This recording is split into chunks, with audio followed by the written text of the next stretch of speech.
South Sudan is in a vulnerable position as it continues negotiations with Sudan over oil transit fees and border demarcation. Since January 22nd, when South Sudan ordered a full shutdown of its oil blocks, a foreign oil operator has restored pumping oil into Sudan's transit system through Sudanese force. This has allowed Sudan to seize an opportunity to better relations with foreign oil operators and control not only distribution, but also oil production in South Sudan. If Sudan can physically secure oil assets along the border, it will maintain a more consistent oil flow for operators that bypasses the South Sudanese government entirely.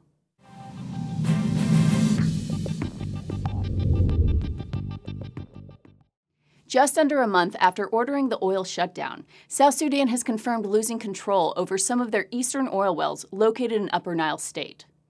On February 16th, Pagan Ammum, South Sudan's lead oil negotiator, said he had received a notice from Upper Nile State oil consortium Petroleum that Sudan had unilaterally and by force restored oil flow. This indicates that in addition to having open communication with the Petroleum consortium, Sudan has also been able to physically secure at least some oil wells within Upper Nile State. The southern Sudanese border state is located between the Sudanese states of Southern Kordofan and Blue Nile.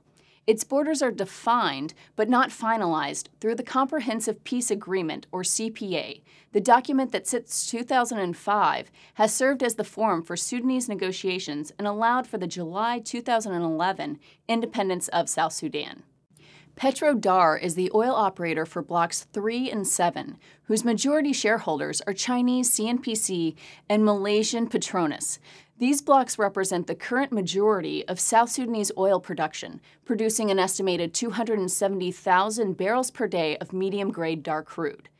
Since July of last year, Sudan's army, the Sudanese Armed Forces, or SAF, have led a concentrated campaign in neighboring southern Kordofan and Blue Nile states, removing southern Sudanese rebels that have historically operated within the area.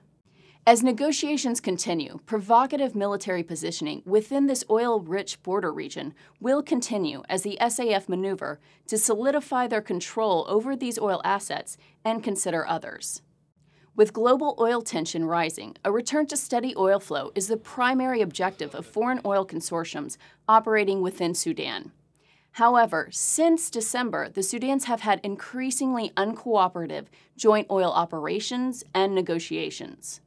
A concentration of SAF forces as well as pro-South Sudanese rebels are positioned in southern Kordofan, a location that facilitates access to both the eastern Petroleum oil blocks in question and the western oil blocks of 1, 2, and 4, and blocks 5A and B, which are located further south.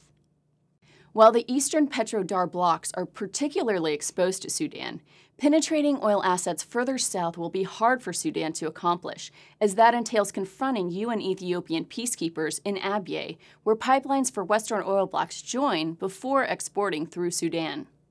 South Sudan is dependent on oil for 98% of its government budget and faces fiscal uncertainty and little recourse in supporting a military offense that could challenge Sudan's recent oil seizures. Their strongest ally in mediating the Petroleum situation is China, which buys an estimated 65% of Sudanese oil. Some think China might have been initially compliant with South Sudan's shutdown in an effort to level the playing field by boosting South Sudan's negotiation position against a historically Chinese-backed Sudan.